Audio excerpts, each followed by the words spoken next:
Hola, ¿qué tal? Muy buenas tardes, bienvenidos a este podcast de divulgación científica.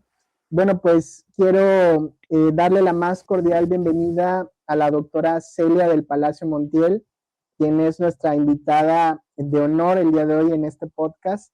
Bienvenida, doctora Celia, ¿cómo está?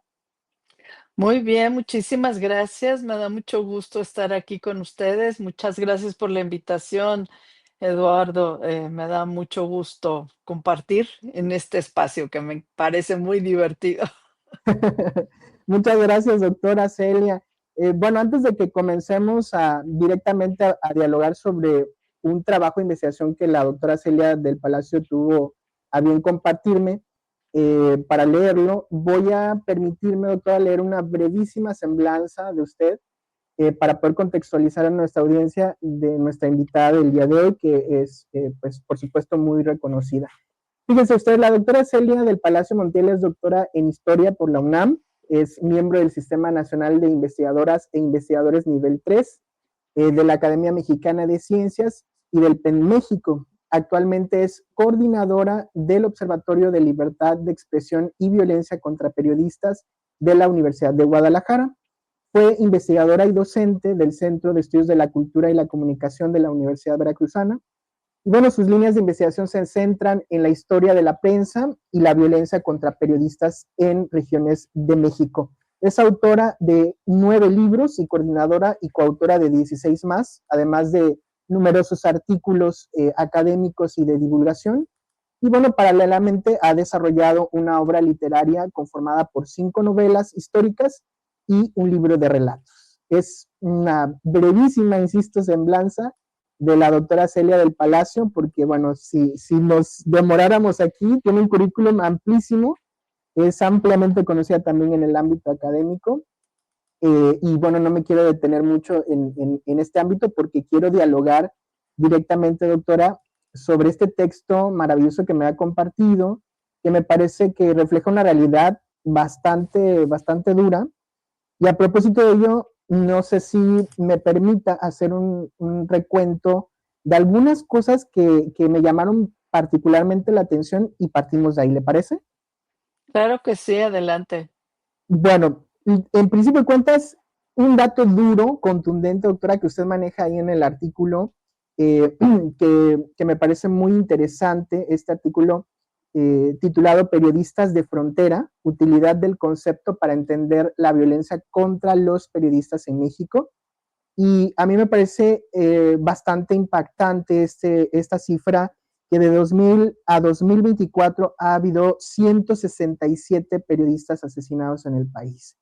Eh, Usted habla a lo largo del trabajo de un modelo liberal capturado, habla también de los gastos en comunicación social y los contratos millonarios a medios aliados a los diferentes gobiernos, de la anulación de poderes, de la anulación de la sociedad civil y a veces de la sumisión de comunicadores, de prácticas y rutinas de convivencia barra sobrevivencia, también de la gobernanza criminal, ¿no? Del análisis temporal de la gobernanza y la legislación por las formas de operar del crimen. También aparece un dato interesante cuando en el mapa de agresiones aparece por primeras ocasiones Baja California y Baja California Sur, y también pareciera que el crimen ha trazado otra geografía mexicana, que eso es algo que Así me gustaría que es. platicáramos, a partir de sus influencias en ciertas regiones, ¿no?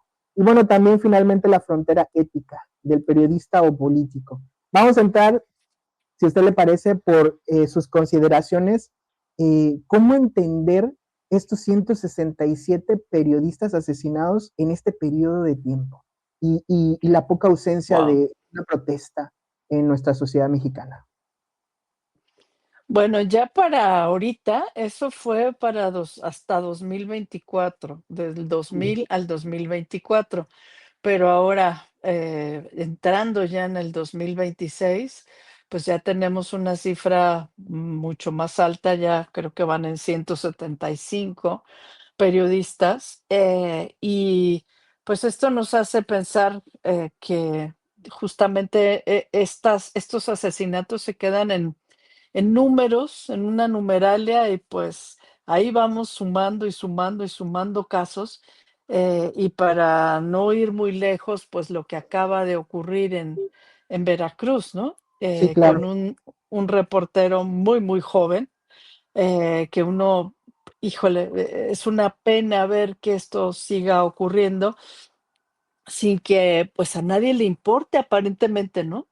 Claro, En cuanto a tu pregunta, ¿por qué sigue ocurriendo esto? ¿Por qué tal desidia o tal indiferencia de la gente? Es que hemos normalizado esta violencia.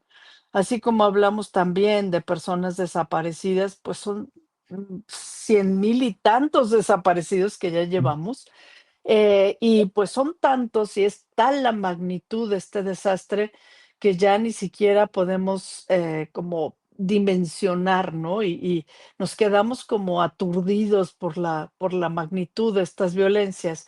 En el caso de los periodistas, lamentablemente tenemos además otras circunstancias muy tristes que llevan también a esta indiferencia y esta normalización de la violencia contra ellos. Y pues son estos discursos de odio por parte de la ciudadanía y también por parte de las personas que gobiernan, ¿no? Que lo hemos visto a lo largo de los sexenios, pero con mucha más intensidad en los últimos, sí, en las últimas administraciones, lamentablemente, donde se descalifica el trabajo de los periodistas, ¿no? Y se les llama, pues, desde chayoteros, vendidos, bla, bla, una serie de calificativos terribles, ¿no? Que también a eso nos acostumbramos, lamentablemente, ¿no? Entonces, claro, cuando algo le pasa a estos periodistas, pues simplemente repetimos esta versión de que seguramente en algo andaban metidos, seguramente se lo merecían, quién sabe qué habrán hecho o a quién le habrán cobrado y a quién no le habrán retribuido por ese cobro, etcétera, ¿no? claro, Eh, Esto es muy denigrante para la propia profesión periodística, para las personas que no hacen esto con un fin de lucrar, ¿no? Sino que realmente tienen el interés de compartir la información, de llegar a más personas para que se enteren de lo que está pasando, ¿no? Entonces, es muy difícil que cada vez más personas, se enteren de cuál es la labor que realiza un periodista. Y esto también tiene que ver con otros factores y que yo los desgloso por ahí en alguna parte del artículo, pero que es importante que se conozcan, que es, pues, esta sensación de que ya cualquier persona puede ser un periodista, cualquier persona puede ser un influencer de redes sociales, alguien que no sabe nada de los asuntos, pero que se cree con derecho a opinar y que opina, ¿no? claro, sí, Alegremente y que, para las personas que no leen los periódicos, que no están enteradas o enterados de quiénes son estos periodistas, pues vaya, da lo mismo. ¿Por qué no ver un video de un influencer que te dice tal o cual cosa? Ya con eso parece que estás enterada, enterado, ¿y para qué vas a gastar tu tiempo leyendo algo, ¿no? claro, Entonces, ese es el problema, que cada vez hay menos personas que estén dispuestas a leer a profundidad un artículo periodístico y ver la contextualización que hace un periodista profesional de un hecho, el que sea, ¿no? Y que no nada más está como cualquier persona transmitiendo con su teléfono, ay, chocaron en la esquina y miren, ay, qué cuánta sangre y ya, y que no se contextualiza en absoluto nada, ni qué es lo que está pasando en ese crucero, qué es lo que pasa con la ciudad. Digo, esto por dar un ejemplo, ¿no? claro, Entonces a la gente no le importan los periodistas. Y de pronto, pues si te crece el discurso este de que son unos maiciados, de que están vendidos, de que solamente están publicando lo que les mandan, ¿no? Ya sea de un lado o del otro, ¿no? Porque está tan polarizada la sociedad en este momento que pensamos siempre que los periodistas escogen un bando, ¿no? Y que están diciendo lo que alguien les ordena, porque además es como si no tuvieran voluntad propia, ¿no? Esa es claro, otra. Y bueno, pues si hay tantos influencers, si yo ya me informo en Twitter o en Facebook o en Instagram, pues ¿para qué sirven los periodistas? Si los matan o no los matan, pues no importa, ¿no? Seguro habrán hecho algo que se lo merecen. claro. Sí, es una Entonces, narrativa ¿por bien, qué? bien Muy, fácil, muy, ¿no? así es, y muy, muy condenatoria de los periodistas, ¿no? Muy Sí, denigratoria de los periodistas. sí, Entonces, mientras eso no se corrija, pues la gente no va a involucrarse seriamente. Si no se entiende cuál es la importancia de un periodista, qué es lo que está pasando, por qué importa estar informados, incluso para ejercer la ciudadanía, para ejercer la democracia, ¿no? ¿Por quién voy a votar? ¿Por qué no hay que votar por este o por el otro? A ver, conocer mejor quiénes son esas personas que van a estar a cargo del gobierno, sus actos, si es que esos actos del gobierno son adecuados o no. Y eso es lo que hacen los periodistas, ¿no? Este periodismo de investigación que cada vez tiene menos financiamiento, porque cada vez es más difícil que un periodismo de investigación pueda, pueda recibir financiamiento, ¿no? totalmente. O que un medio independiente pueda tener financiamiento.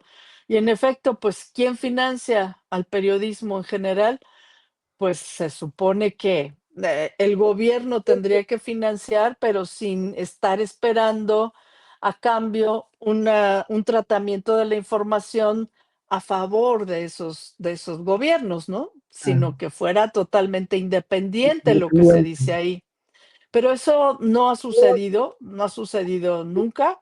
Ya antes había manera de, pues, controlar a los periodistas con el papel, con censuras previas, etcétera. Y ahorita, lamentablemente, estamos volviendo a muchos de estos mecanismos de censura por parte de autoridades, por parte de gobiernos, que pues eso, la célebre frase de nuestro expresidente, ¿no? No pago para que me pegues.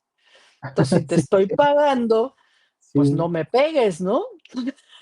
sí, sí, Y la sí, contraparte de muchos periodistas, te pego para que me pagues y entonces me callo, que sí los claro. hay, Sí, sí, existe.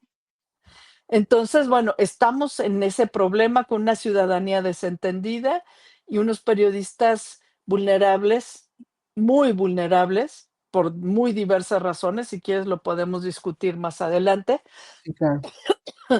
pero por eso llegamos aquí, Por eso con más de llegamos a 170 ah, periodistas asesinados y en 24 años. una importante contextualización que nos hace, doctora, porque es una cifra alarmante, ¿no? Y uno piensa, por ejemplo, en lugares en los que no ha sido, en donde hay o hubo en algún momento de sus historias dictaduras militares, y de pronto revisa uno la estadística de agresiones a periodistas y no es para nada lo que hemos estado viendo en un país que supuestamente pues abraza la democracia, ¿no?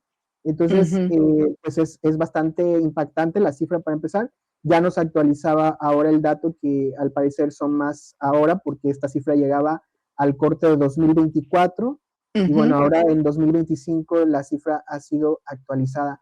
Hay algo en el artículo que nos compartía y que estábamos viendo ahorita en la pantalla, doctora, y que eh, yo le decía hace un ratito y le mencionaba porque eso fue ya una interpretación mía acerca de otra geografía mexicana que ha tenido que trazar o ha trazado de manera impune el crimen y cómo explicar ahora este fenómeno y cómo explicar también, por ejemplo, ahora la incorporación en estas estadísticas de Baja California, de estados que en algún momento pues no presentaban esto y que pareciera que ahora un poco lo que ha dicho usted hace un momento, esta parte de la indiferencia de la sociedad, pareciera que ahora están involucrados en diferentes regiones, cada vez más estados, ¿no? Que se incorporan a esta lista de asesinatos a periodistas.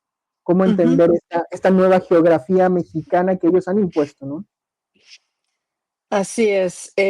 Bueno, ahora los mapas que has estado mostrando hace algún momento, de que están en el artículo, estos fueron tomados de artículo 19, que son mapas que reflejaban, digamos, la violencia contra los periodistas. Creo que ese mapa es del 2012 o 2014 por ahí, Sí, y uno puede ver claramente cómo está dividida, digamos, dividido el país y dónde se pueden encontrar mayores violencias contra los periodistas en ese mapa. Pero ahora, si buscáramos un mapa más reciente de lo que está pasando ahorita en el país, estaría mucho menos clara esa violencia, ¿no? Y ya no habría regiones, esta que está ahí en amarillito, ¿no? Ya no estaría tan libre de violencias contra los periodistas. Y lo que a mí me surgía, digo, me llama mucho la atención es que estados donde antes no había habido ningún tipo de violencia, pues en los últimos años han asesinado periodistas ahí, aunque hay otros que siguen siendo los más violentos. Y me parece muy, muy triste y muy terrible que Veracruz, por ejemplo, siga estando a la cabeza de los asesinatos desde el 2000 hasta el 2025. sí, Ay, ahora permanecen. se hablaba de 31 asesinatos en Veracruz, pero ahora ya serán 33, ¿no? Así es. Y eso encabeza la lista de los asesinatos en el país. ¿Qué está pasando ahí? En algún momento yo empecé a estudiar a Veracruz porque me sorprendía mucho por qué en Veracruz están matando a los periodistas de esta manera, por qué casi uno a la semana, ¿no? Sí, ¿Qué pasa ahí? Y que nadie quiere hablar de esto, nadie se involucra, ¿por qué no es un escándalo a nivel nacional, no? Y esto sigue siendo así, y sí, ahora con más fuerza, digamos, podemos sostenerlo. Pero sí llama mucho la atención que, por ejemplo, en aquellos años en que Veracruz era muy violento contra los periodistas, pues si uno iba a Oaxaca, no se encontraba con eso, ¿no? Incluso me acuerdo haber ido a Tabasco y haberles dicho: "Oigan, miren, esto está pasando en Veracruz, por favor, ¿qué está pasando aquí con ustedes?". No, aquí eso no pasa, ¿no? Y jamás va a pasar. Se reían de mí los periodistas ahí, ¿no? Hice un grupo, un focus group ahí como para preguntar qué pasaba y me llamó mucho la atención que me dijeran: "No, no, no, aquí eso no pasa y no va a pasar". Y pues yo les decía: "Miren, así estábamos en Veracruz y de pronto empezó a pasar y siguió pasando, así que aguas, aguas, aguas, porque esto no podemos decir que así fue y que va a seguir siendo", ¿no? Lo mismo en Chiapas, por ejemplo. En Chiapas no mataban a los periodistas. Era posible que los compraran, era posible que los censuraran de diferentes maneras. Había violencias de estas que yo llamo, y que junto con los expertos en violencia, pulsionales, ¿no? Donde en las manifestaciones entre un pueblo y otro, por ejemplo, maestros de la CENTE agredían a periodistas. Esto sí, pero de mandarlos matar, de matarlos a los periodistas, esto no pasaba, ¿no? Entonces, bueno, a mí me parece muy interesante entender cómo este mapa de las violencias contra los periodistas ha ido cambiando. claro. Y, Sí, sí. sí, o sea, era muy difícil pensar en que en Zacatecas iban a matar a un periodista, por ejemplo, o en Ah, Guanajuato. ah, Ahí eso no pasaba, ¿no? ah, Entonces, bueno, de pronto empezó a pasar. ¿Y qué está pasando? No nada más, hay varios estudios de mis colegas, muy, muy queridos y muy admirados, que han hablado de este tipo de paralelismo entre la presencia de grupos criminales y la violencia contra los periodistas. ujú, Pero creo que esto no explica necesariamente la violencia contra los periodistas cuando un grupo está ahí, ¿no? ujú. Sino que ahora me he estado, digamos, metiendo más con conceptos como gobernanza criminal, y Sí, los tipos de gobernanza criminal que hay en México, y de esto trata el artículo, ¿no? Donde no basta con decir hay gobernanza criminal, sino que hay varios tipos de gobernanza tipos, criminal, ¿no? Y claro, creo que eso puede explicar mucho por qué en algunos lugares matan a los periodistas y por qué en otros no. claro, Aparte de este concepto de periodismo de frontera que a mí me parece que sigue siendo muy relevante claro. y que creo que hay que seguirlo analizando desde ese punto de vista. Ahora, Pero esta bueno, sí, no, no, no, seguimos no. si quieres después. No, no, no, adelante, adelante, doctora. Me saltó a la vista esto porque justamente es interesante el concepto de periodistas de frontera y quería yo preguntar sobre esto, ¿no? Para que nuestra audiencia comprenda esto que de pronto se aleja un poco del conocimiento cotidiano, pero hablar de periodistas de frontera es un término que usted ha acuñado. ¿Cómo definiría ese grupo y por qué son quienes están concentrando la mayoría de las agresiones? ¿Por qué los periodistas de frontera? ¿Cómo se definen por principio de cuentas? Mira, yo acuñé este concepto, después de hablar con un periodista, que se llama Antonio Mundaca, que tiene un medio de comunicación que se llama El Muro, en Tuxtepec, Oaxaca, ¿no? Entonces, digamos, este nombre del periódico me pareció muy significativo, El Muro, ¿no? Y él me explicó en ese momento que, pues, él quería con este medio de comunicación, poner un muro entre Veracruz, que en ese momento era que se venían los grupos criminales hacia Oaxaca, en esa zona tan conflictiva del Istmo, eh, y el otro lado, ¿no? Entonces, que él con su periodismo, haciéndolo de manera independiente, creyendo en el periodismo, etcétera, sin venderse, sin empañar, digamos, esa función, podría contener, por eso era un muro, ¿no? Y Ok, podría estar en esta frontera, ¿no? Eso me dio así como la clave, ¿no? Y él habló de este periodismo de frontera que había que contener a los malos del otro lado. También Ismael Bojorquez, en algún momento el periodista de Sinaloa, fue colega de Javier Valdés, habló varias veces de un periodismo de resistencia, ¿no? Había que estar ahí resistiendo. Pero ¿qué resistes? Como ahí en el muro donde el otro lado te están empujando y te están presionando de alguna manera, ¿no?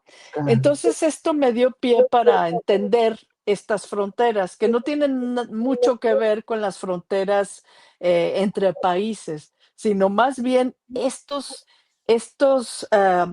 espacios entre estados o fuera de las grandes ciudades, que dos antropólogas que me parecen brillantísimas, Das y Poole, hablan de márgenes del Estado, donde el Estado no llega o llega e impone, no puede imponer su ley, sino que tiene que negociar con los que ya están ahí. Y los que ya están ahí son los grupos criminales, de criminales, alguna manera, caciques locales, intereses muy particulares de cada una de esas zonas. Entonces el Estado no llega a imponer la ley porque no puede, sino claro, que tiene a ver cómo vamos manejando aquí para que podamos sobrevivir, para que podamos seguir estando en este espacio. Y pues tú tienes acá, yo tengo allá. Son espacios de negociación claro. que Y de tienen otras reparto, ¿no? reglas. Sí, claro, Claro, claro, tú, de reparto, okey, te dejo esto, pero no te metas con esto porque aquí tiene que funcionar más o menos algo, ¿no? claro, ¿Y cómo claro, se llaman esos periodistas que están ahí? Porque son los periodistas los que están entre esa espada y la pared, ese muro y la espada del otro lado, ¿no? claro, Entonces, bueno, las reglas que supuestamente, que el profesionalismo, que las reglas éticas, que bla, bla, bla, todo lo que tendría que ser el periodismo, en esas zonas de frontera uno se cuestiona cómo va a cumplir el periodista con esas reglas. Tiene que funcionar de otra manera. Y a mí Claro, me pareció mucho más interesante entender cómo hace el periodista en esos territorios para poder sobrevivir en primer lugar, porque si no te matan, y para sí, poder seguir informando algo o sacar la información de allí, pasársela a un colega que la publique en otro lado y entonces que se sepa lo que está pasando en esas zonas que claro, otros estudiosos han llamado zonas silenciadas. claro. Y que Entonces, en donde se dejan, se quedan ellos totalmente vulnerables. vulnerables, no hay Porque, nadie que los defienda ahí, nadie. claro, Y tienen a los grupos criminales, al criminal fue con él a la escuela primaria, o sea, estamos hablando de otro nivel de las cosas. Lo claro. conoce desde chiquito, vaya, ¿no? Este, sí me explico. Muy dura la realidad de esa Está zona. ahí Sí, enfrente de su casa, sabe dónde vive, sabe quiénes son sus hijos, sabe quiénes son sus padres. ¿A dónde va todo el tiempo? Entonces, claro. bueno, ¿cómo ¿Qué vas a lugares frecuenta? informar con Claro, imparcialidad y objetividad? Claro que no, no se puede. claro, claro. Las condiciones del contexto son terriblemente desfavorecedoras para el propio periodista, ¿no? Lo cual Exactamente, condiciona en gran medida su propia labor, ¿no? exactamente. Entonces, bueno, ese periodista generalmente no tiene una educación muy profesional, o sea, no fue Sí, a una escuela de sí, periodismo, viene de una clase desprotegida, digamos, no sí, tiene mucha manera de defenderse, hay como muchas barreras de desigualdad que no tienen nada que ver con los periodistas que informan desde una ciudad grande o los periodistas de la Ciudad de México, ¿no? Que pueden hablar de reglas profesionales y éticas y bla, bla, bla. Estos otros periodistas lo hacen sí, por amor al arte, ¿no? Y sí. están informando, pues, como puedan, ¿no? Como pueden. Y Estoy en las hablando, por condiciones ejemplo. más críticas, hay que decirlo, ¿no? Exactamente. Claro, Estoy sí, sí. hablando, por ejemplo, de Gregorio Jiménez, estoy hablando de Ujú, Moisés Sánchez, ¿no? En Veracruz, que pues es el caso que yo conozco, pero hay sí, muchos más que claro, entraron al periodismo porque les dolía su lugar donde estaban, ¿no? Y sí, pues empezaron a escribir artículos, les enseñó a alguien y les dijo: "Mira, hazle así, ponle acá", y nadie les enseñó, o a claro, veces ellos mismos. Moisés se compró un manual de periodismo y él solo lo estudiaba, ¿no? claro. Entonces, esos periodistas que están en la precariedad y que informan desde la voluntad, pero desde la precariedad, son esos periodistas de frontera, ¿no? A esos Claro. son los que me refiero, y son, por supuesto, los más vulnerables. Más claro. Hay Sí, una es que no tienen diversificación, manera. claro. Ajá. Doctora, hay ahora pues digamos, en los tiempos que corren, se habla de una diversificación del crimen y sus alcances, ¿no? Y le planteo esto porque a lo largo del artículo se van manejando las cifras, ¿no? De letalidad para los periodistas en diferentes estados y de pronto aparece una disparidad, una desigualdad, digamos, en las agresiones a periodistas que tienen este resultado fatal, que es su muerte, su asesinato como tal. ¿Qué variables estarían en este sentido explicando estas diferencias? ¿Tiene que ver directamente con el crimen? ¿Tiene que ver directamente con la gobernanza, el tipo de gobernanza criminal o gobernanza no coactiva, como lo ha mencionado Ujú. usted acá en el artículo? ¿Con qué tendría que ver acá? Bueno, yo, adopté estos conceptos de gobernanza criminal coactiva y no coactiva, ¿no? Cuando hablamos de un tipo de gobernanza, de un grupo criminal que llega e invade, digamos, cuando hay otro allá adentro. Y, pues, hablamos, por ejemplo, otra vez de Veracruz, hablamos cuando estaba, por ejemplo, llegaron los zetas, ¿no? Y se instalaron los zetas en Veracruz. Ahí empezó una gran matanza de periodistas que no entendían las reglas y no sabían ni qué estaba pasando y cómo informar. y ellos pensaban informar de la misma manera en que habían informado siempre, ¿no? Desde la nota roja, qué podían decir, qué no podían decir, eso no se sabía, ¿no? Y era un grupo que llegó, pero con todo y arrasó con todo. Y bueno, hablo de Veracruz porque seguramente mucha gente se acuerda y conoce y vivió este momento, ¿no? Claro. Eh, pero después de que estamos hablando, ya había esta gobernanza, digamos, de la sangre, ¿no? Que llegaron e impusieron ahí, dieron una palmada en la mesa y dijeron, así van a ser las cosas ahorita, ¿no? Pero llegó un momento en que ya sabíamos, ya se sabía cómo iban a ser las cosas. Entonces, esa gobernanza como que se tranquilizó, ya los periodistas sabían a qué atenerse, algunos, pues sí, colaboraron con ellos, ¿no? Porque estaba la plata o plomo, entonces, pues mejor la plata, recibieron algún tipo de eh, beneficio, digamos, de Claro. esos grupos y ya estaba un poco más tranquilo. Pero ¿qué pasó después? Llegó el Cártel Jalisco Nueva Generación, los Matacetas, cuando todavía no era el Cártel Jalisco, y entonces trastocó ese estado como de paz, paz narca, ¿no? Aunque fue Sí, muy breve, pero pudo haber sido. Y llegó este otro grupo y dijo: "No, es que así ya no van a ser las cosas". Y entonces, ¿con quién estás? ¿Con ellos o conmigo? ¿No? Y si claro. informas allá, cuidadito porque te va a matar yo. De a ver quién entra en la nómina del cártel, a ver tú, ya sabemos quiénes son, etcétera, ¿no? Entonces, bueno, volvemos otra vez a esa gobernanza contestada, digamos, como que estaba en disputa, ¿no? Y Sí, se trata de eso, ¿quién tiene la gobernanza de un lugar? Y pues llegan los otros y dicen, no, aquí hay sangre, ¿no? Sangre para que se calmen todos. Eso está pasando en otras partes del país donde no habíamos visto estos grupos criminales. O si había una gobernanza criminal muy tolerada y que estaban incluso de acuerdo las autoridades para que no hubiera, que no se calentara la plaza, ¿no? En claro. términos estos Sí, como del lo crimen. atribuyen. Sí, sí, claro. Hay Ajá. una, hay una, digamos, distribución territorial, ¿no? Entre estos grupos criminales. Y por supuesto que pareciera entonces que una impunidad y una ausencia del Estado. ¿Cómo lo ve desde este escrito que nos compartió, doctora?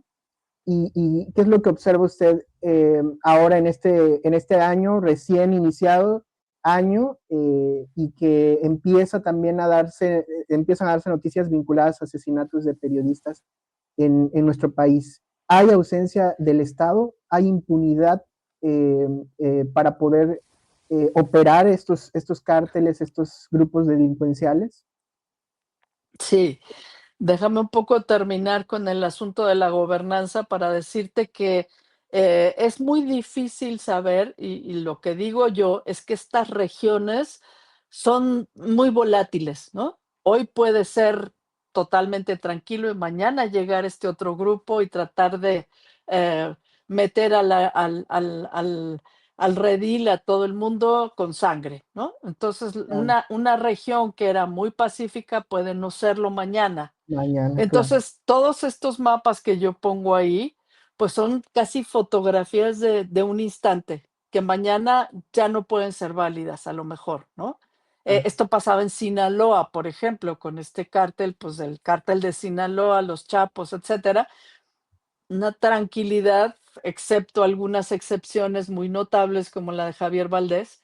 Pero Claro. bueno, esto pasó porque hubo ahí, una nueva ola de violencia a la hora que capturan al Mayo Zambada, etcétera.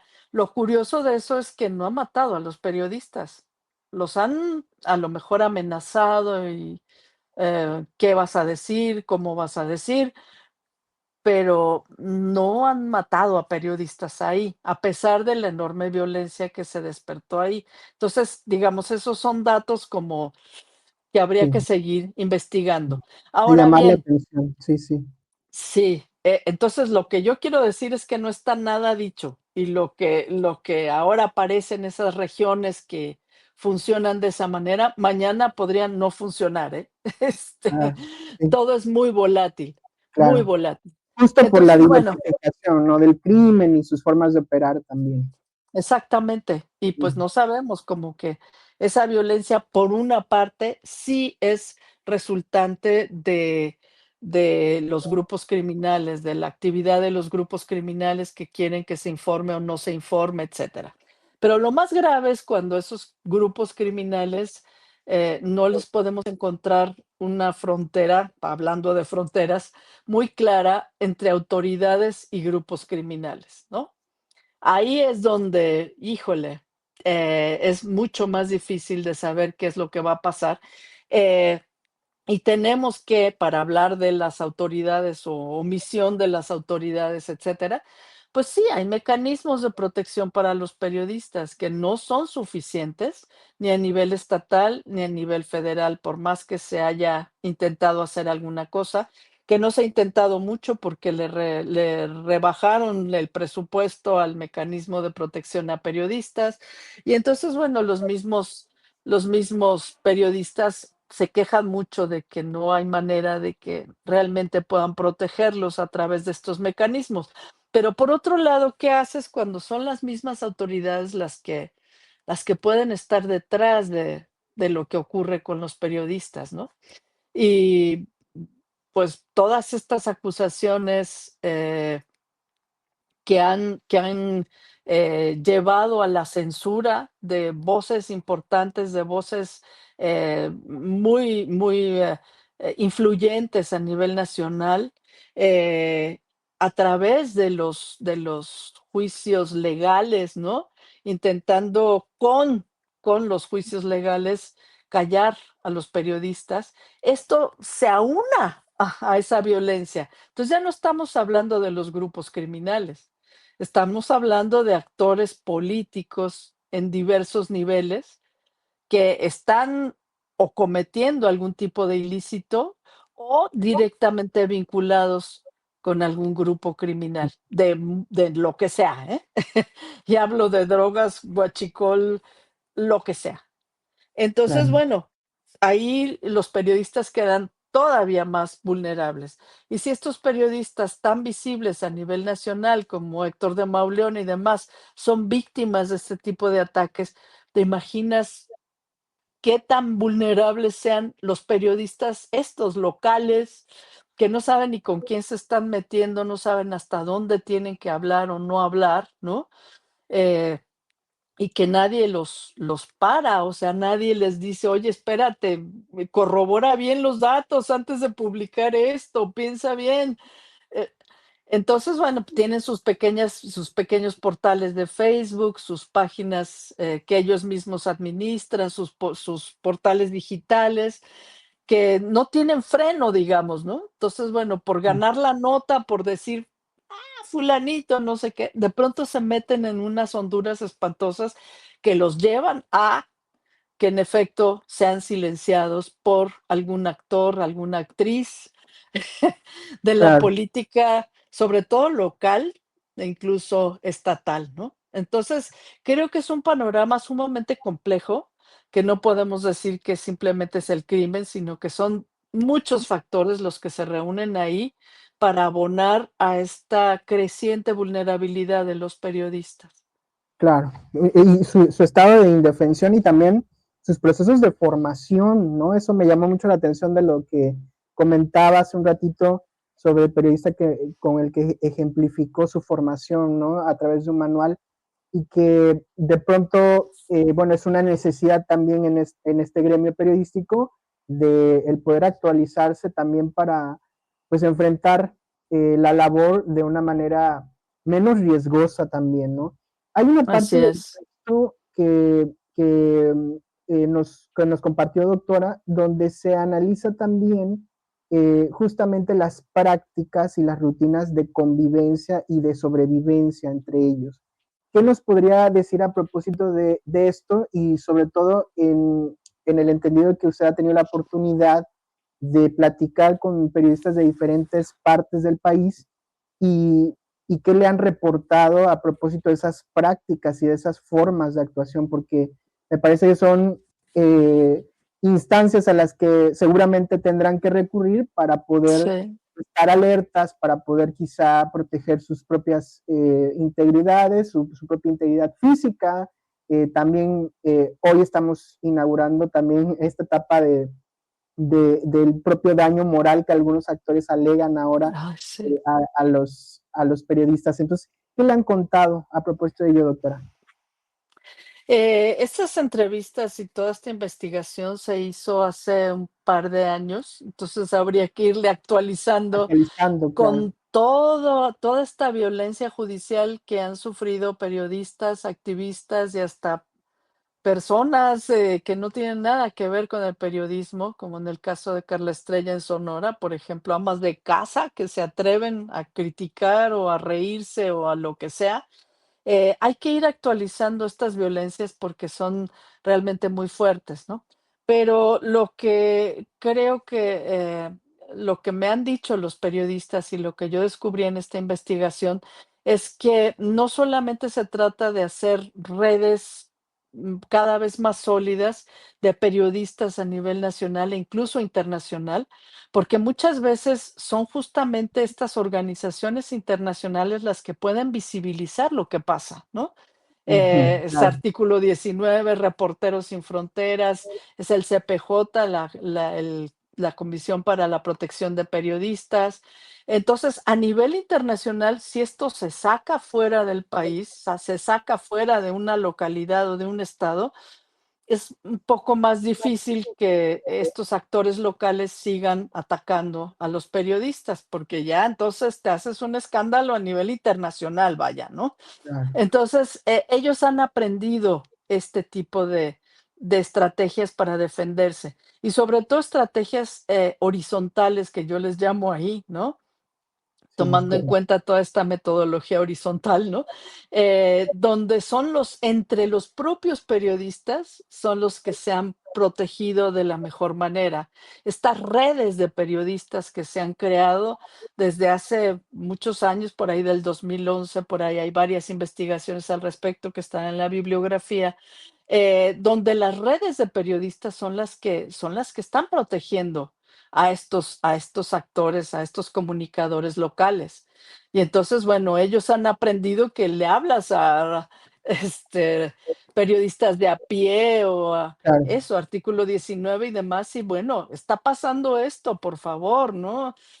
O incluso antes de que llegue la violencia, como poder aprender otras estrategias de cómo informar las cosas sin ponerse en riesgo. Y pues sí, cada vez hay una gran cantidad de cursos de protección, de autoprotección para periodistas. Ahora, crecientemente también hay una preocupación sobre la salud mental y la salud mental. física de los periodistas, porque esto era algo de lo que no se hablaba, ¿no? Y que los periodistas, pues, eran estos superhéroes, casi así, Superman y Superwoman, ¿no? De Claro, sí, sí, 24/7 tienes que estar metida en la redacción, no hay sábados, no hay domingos, no hay nada. Y cada vez más se está haciendo una conciencia de que aguas, ¿no?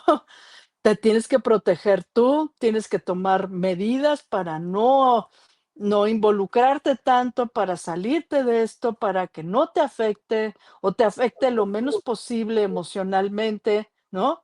claro, Hay muchos periodistas con adicciones después de estar viendo muertos y descabezados claro. y, eh, Debe ser terrible. ¿cómo Sí, reportas de sí, eso sí, todo el tiempo, no? sí, Entonces, creo que sí hay una mayor conciencia y los periodistas, las periodistas están cada vez más, pues, involucrados, o por lo menos saben de que, no se puede actuar así todo el tiempo, ¿no? Que claro, sí hay momentos en que hay que irse por otro camino, hay que pensar en sí mismos, y muchos de los periodistas me lo compartieron, ¿no? No, no, no, yo ya entendí que yo me tengo que desafanar por lo menos un día a la semana y hacer yoga y correr, no sé, alguna cosa, ¿no?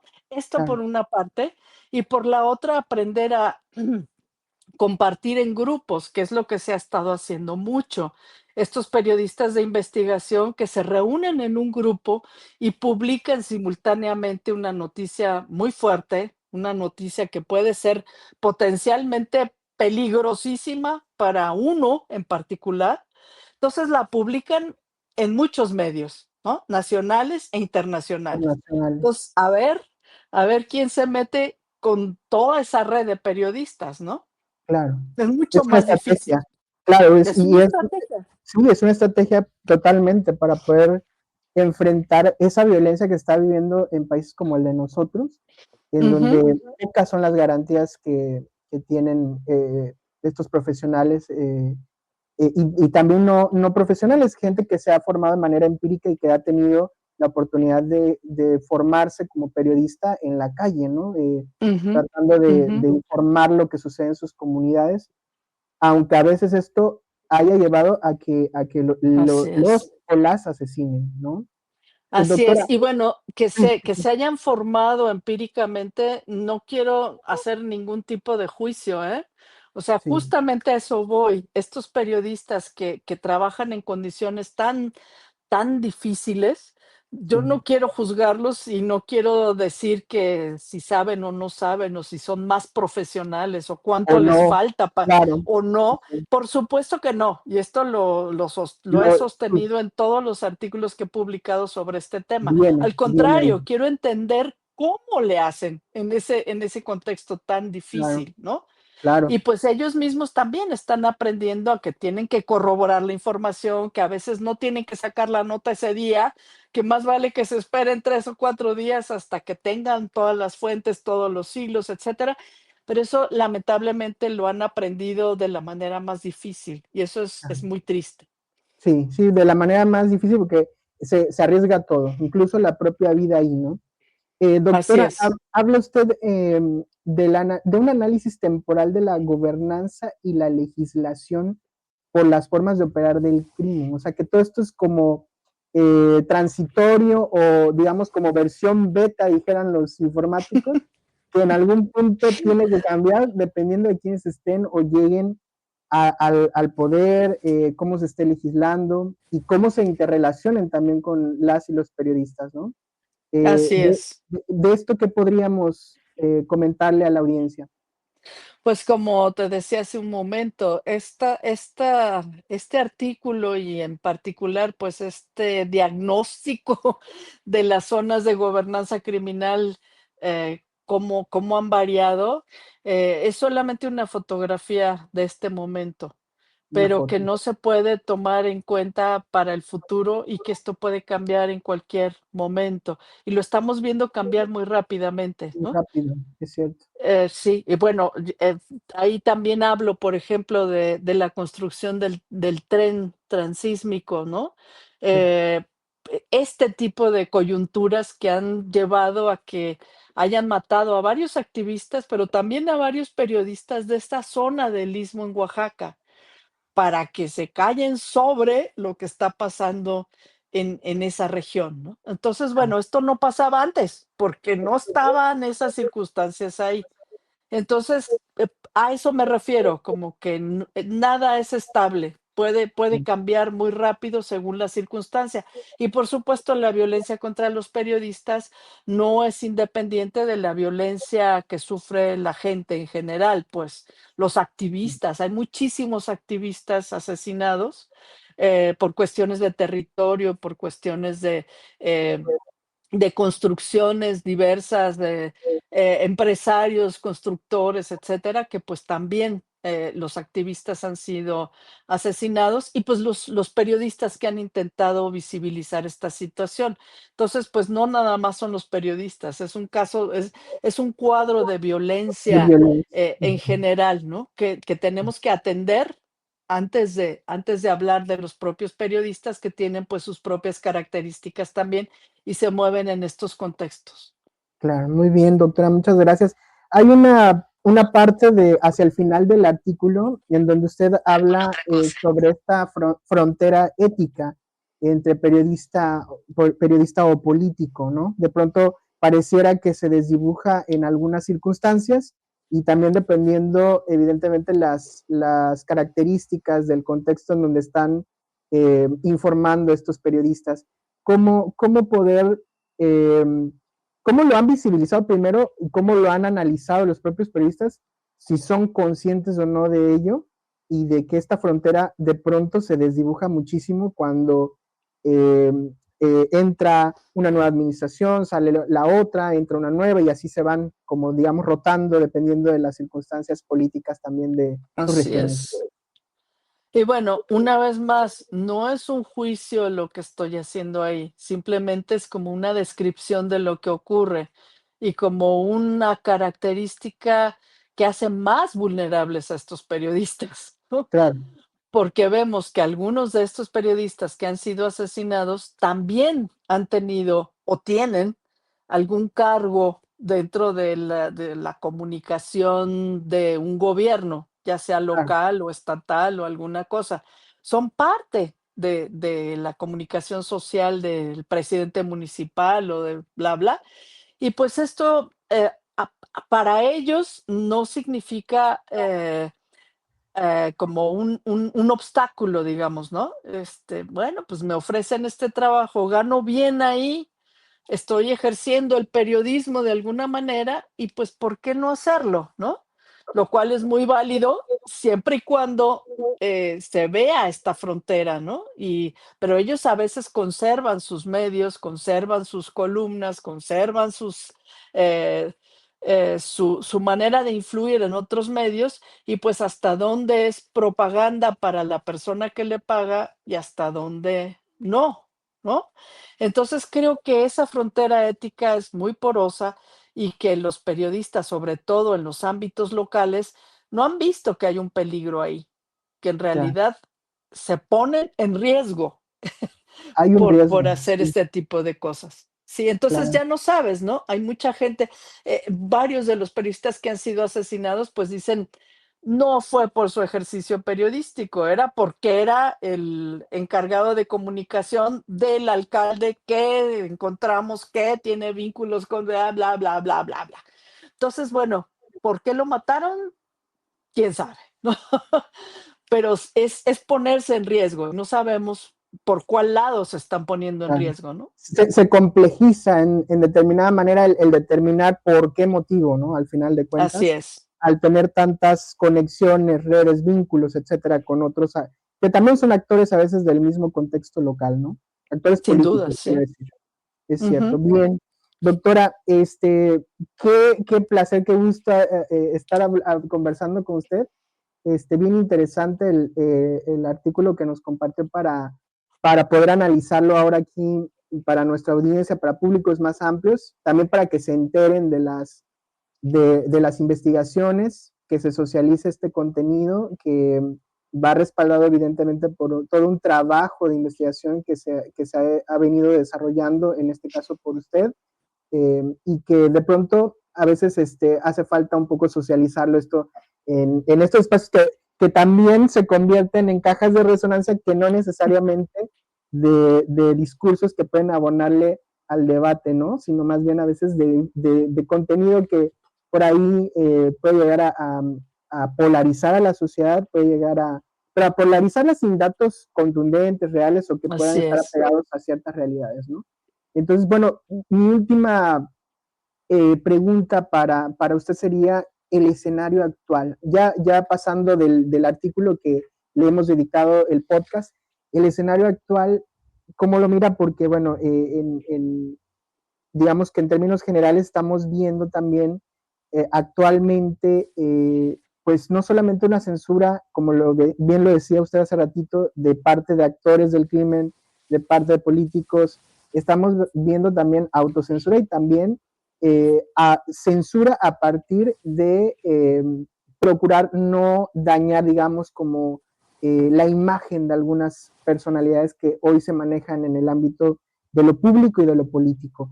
¿Cuál sería su análisis con relación a este escenario que estamos viviendo actualmente en nuestro país? Pues se ve, ominoso el futuro, no creo que vaya a mejorar. La violencia contra los periodistas se ha, pues, diversificado, digamos, y sabemos que es multicausal, como ya lo hablamos aquí.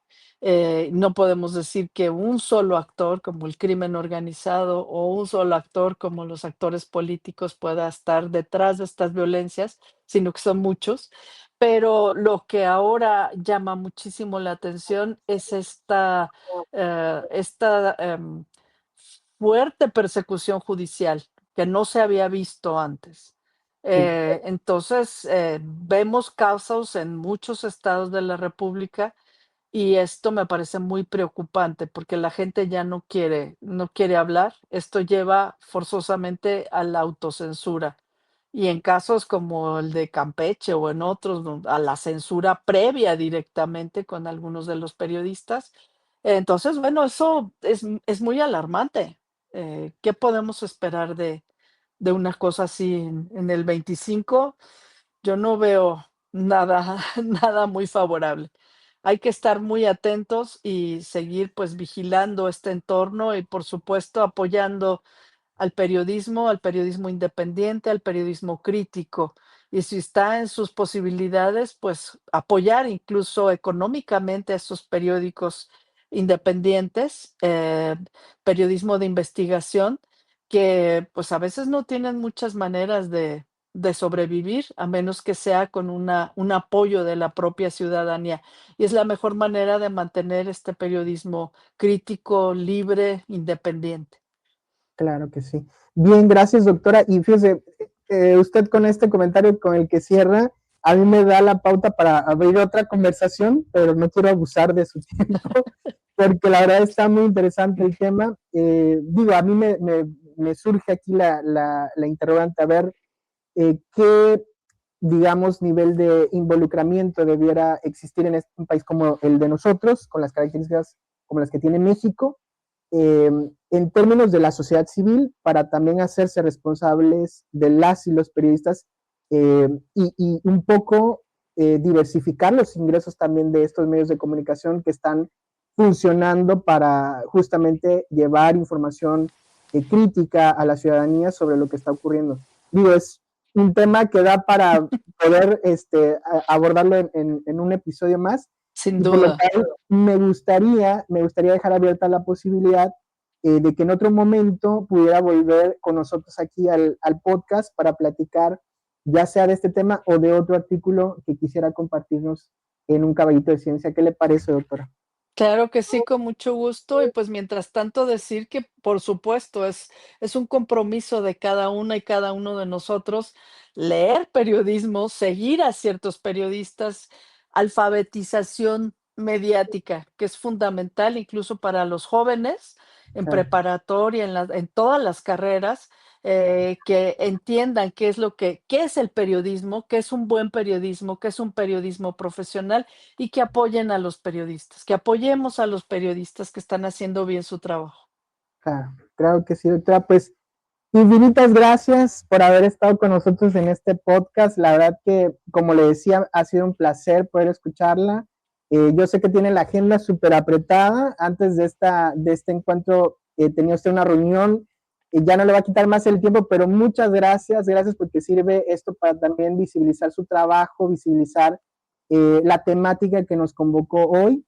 Y bueno, la invito a que me acompañe a despedir a la audiencia. Fíjense todos ustedes que, bueno, como hemos visto en el podcast, han participado diferentes investigadoras, investigadores con temáticas muy diversas. Este espacio está abierto para todas esas temáticas que queremos aquí hablar, discutir. Hoy hemos abordado el tema periodístico, en otro momento hemos abordado el tema educativo, por ahí tenemos un tema de semilleros de investigación que se viene para el próximo invitado. Y bueno, pues es un espacio abierto para que podamos abordar las investigaciones de las y los investigadores de este país. Así que gracias, doctora Celia de Palacio Montiel, por habernos acompañado en el podcast Un Caballito de Ciencia. No, pues muchísimas gracias a ti por también apoyar con esta visibilización de lo que se hace y sobre todo cuando son temas sociales que en efecto involucran a todo el mundo, que esto tiene que salir de la academia y llegar a la gente, a A mucha la más gente. gente. Claro que Y sí. pues me encantó lo del caballito de tequila, que aquí tengo preparado el mío, Perfecto. desacralizar un poco. Claro, sí, si lo tiene por ahí lo levantamos, porque yo también tengo uno por Claro que aquí, sí. uno, que simula simula nuestro shot de tequila. Así que salud, doctora. Vidrio soplado de Tlaquepaque y tequila de Caray. Jalisco, como debe ser. Muchísimas gracias, doctora. Gracias, salud. Salud. Muchas gracias. Hasta pronto, nos vemos. Hasta luego.